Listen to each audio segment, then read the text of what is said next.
This is a response to Thinking Age's video on the need for MGTOW discussion. For the last 6 or 7 months, especially since Emma Watson's he for she speech, I've seen a lot of activity in the manosphere about defining what MGTOW actually is.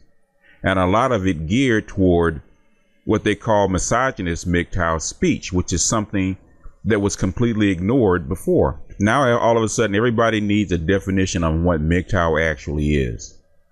Now, I see MGTOWs going into their foxhole in their defensive postures, trying to ward off the negative connotations that people are throwing at the particular phenomena. Now I see guys who for years didn't give a shit about what people thought about MGTOW all of a sudden worried about MGTOW's image. It doesn't make sense to me. I always thought MGTOW was well defined by, one, you're not getting married because of the state, and two, not necessarily having offspring because of the state. It was not merely about bachelorhood.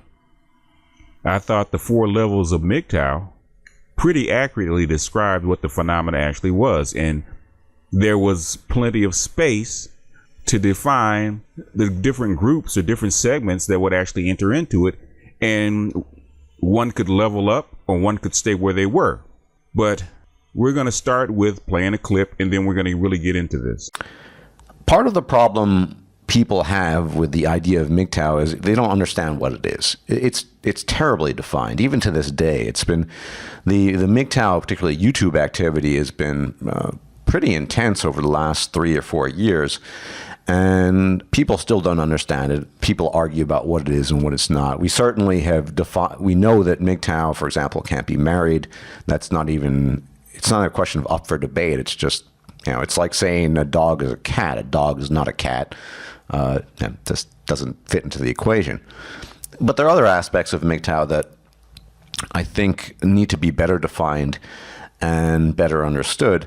And we do ourselves a disservice when we don't try to define it, and indeed more narrowly define it than simply someone who's abstemious or someone who abstains from marriage or what have you.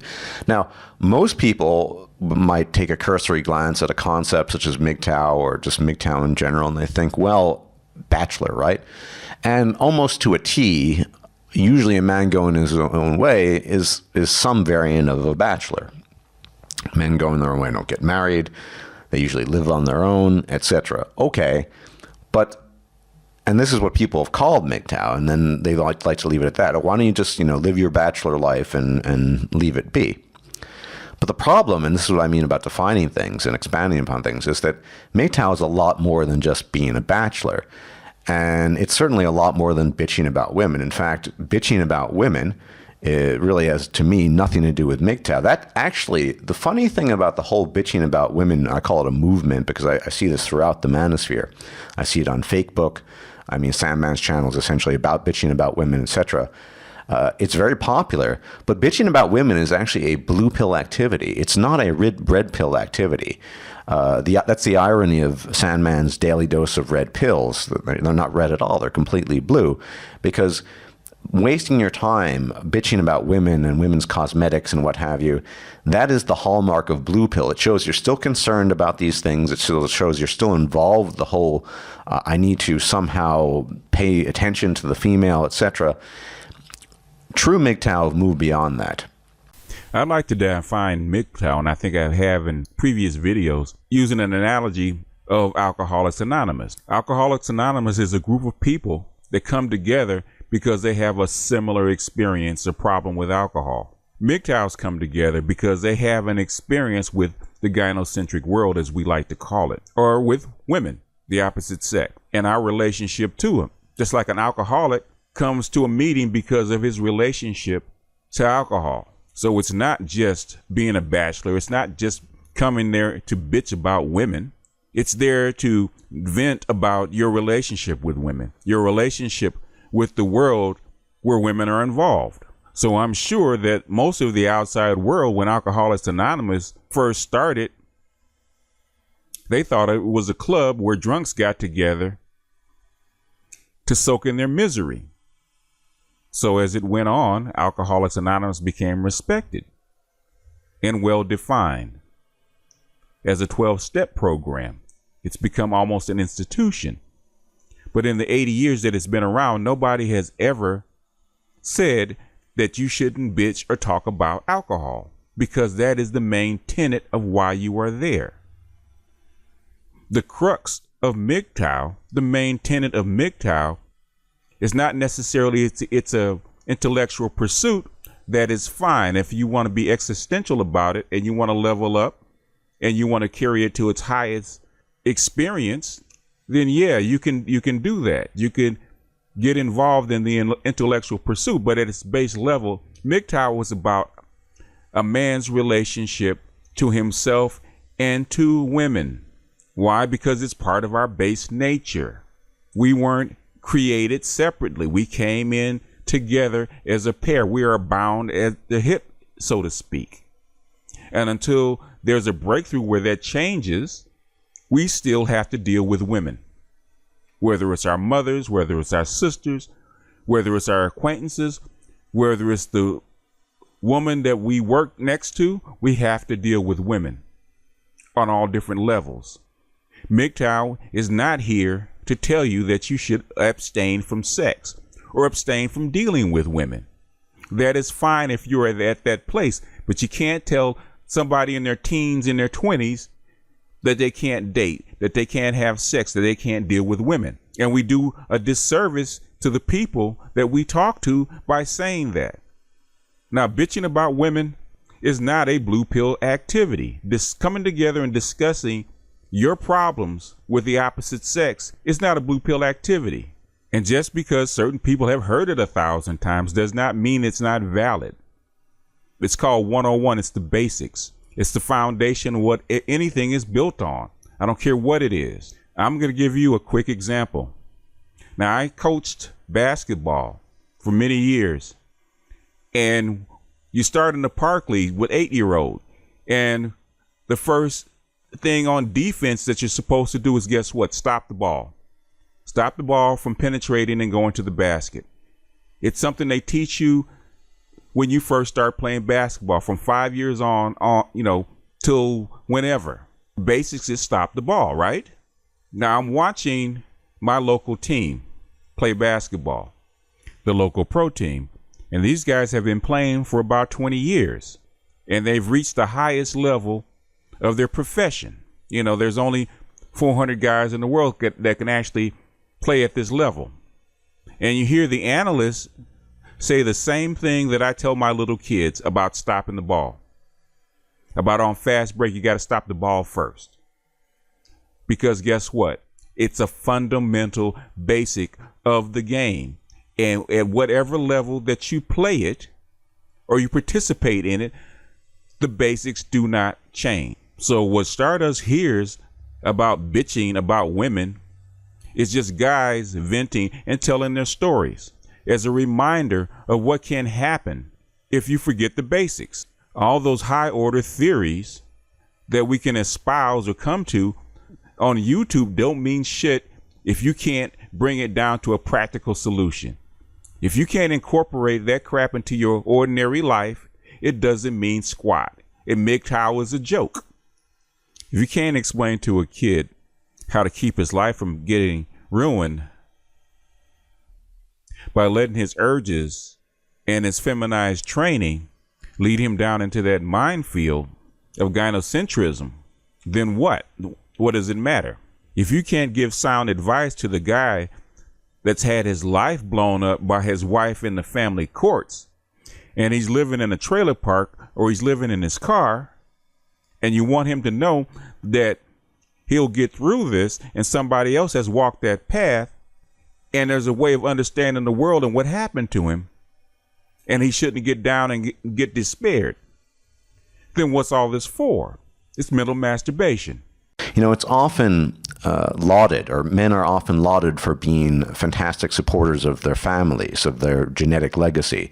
The fact that they go in, day out to work and stress themselves out in order that their offspring might prosper, blah, blah, blah. Now, this may be virtuous, it may not be, but this has actually nothing to do with the best of male qualities. If you think about it, the best of male qualities throughout history have been the contemplative endeavors, the intellectual endeavors, the things that really transform society and human civilization as we know it, have not simply been the passing on of genes and working to support your progeny and offspring. So MGTOW, in some sense, is part of that legacy, in that even though most of us are never going to achieve that, either that intellectual capacity or the contemplative capacity of people, men who've gone previously down this road, we at least can strive towards that end, and we can achieve on our own terms a similar mode of thought and a similar mode of being. That is to say, trying to dedicate oneself to personal excellence in a realm that has very little to do with what is conventionally regarded as virtuous, busting your ass to support offspring or being chivalrous to women, etc., etc. Now think about it. With few exceptions, Einstein was one, but with few exceptions, some of the greatest minds who have lived, some of the great, certainly the contemplatives, but certainly the intellectual powerhouses of the past, the Leibnizes, the Descartes, all of these thinkers, these were childless men. These were men who were not particularly interested in the cyberitic, and they dedicated themselves to their own endeavors. And people might have thought they were odd or strange, but they didn't really care. They still did their own thing. And I think, to me, that is the legacy of MGTOW, and that's certainly a primary defining factor, or rather defining factor that differentiates itself from something such as mere bachelorhood. Now, here's a point that pisses me off. I absolutely hate it when an elitist denigrates the regular blue-collar guy that busts his ass every day to make the world a better place. That guy that strives every day to make sure that his kids, his offspring, push his legacy forward, just as his parents have. And that whole lineage that goes back into infinitum. And yes, that is part of being a virtuous man. That is part of being part of a virtuous society.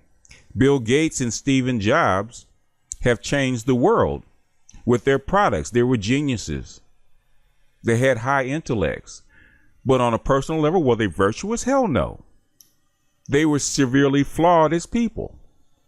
So virtue has nothing to do with intellect. Civilization is not built by apex minds.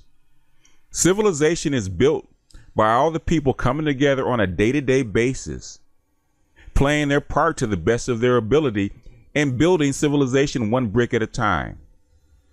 It's being the cog in that great wheel so that the apex or the linchpins can actually do their job. All those people that you mentioned did not exist in a bubble.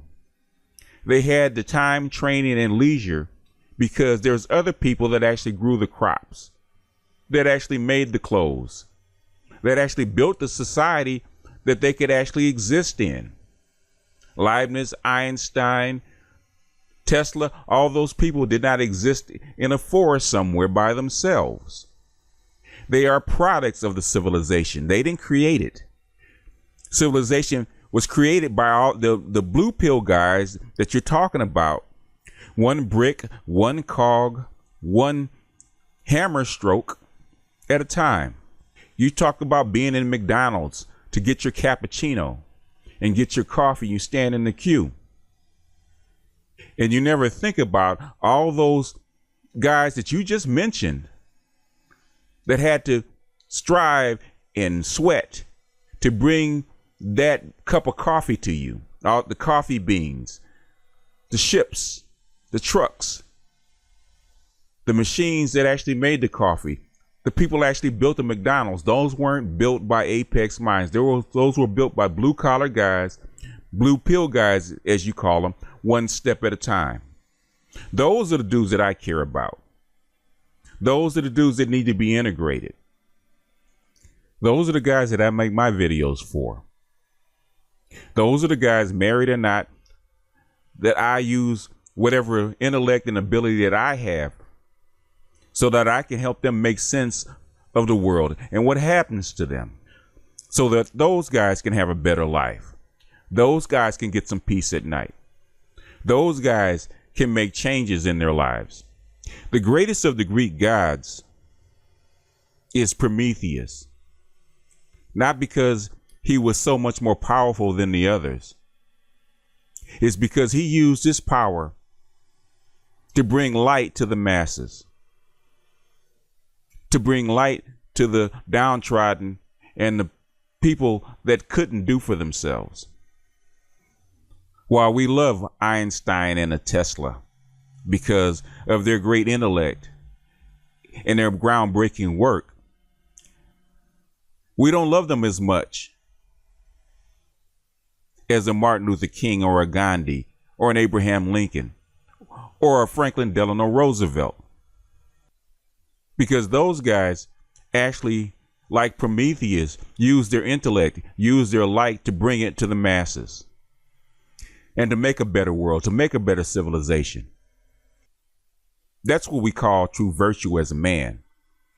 The true meaning of a man going his own way, in my estimation, is a man that would lay down his life and dedicate his life for what he truly, truly believes in. You may not agree with him, but you can respect him as a man. And that's what it's all about. You keep forgetting that the first letter in MGTOW is man. And as a pimp once said, before you do anything else in life, first you got to learn how to be a man.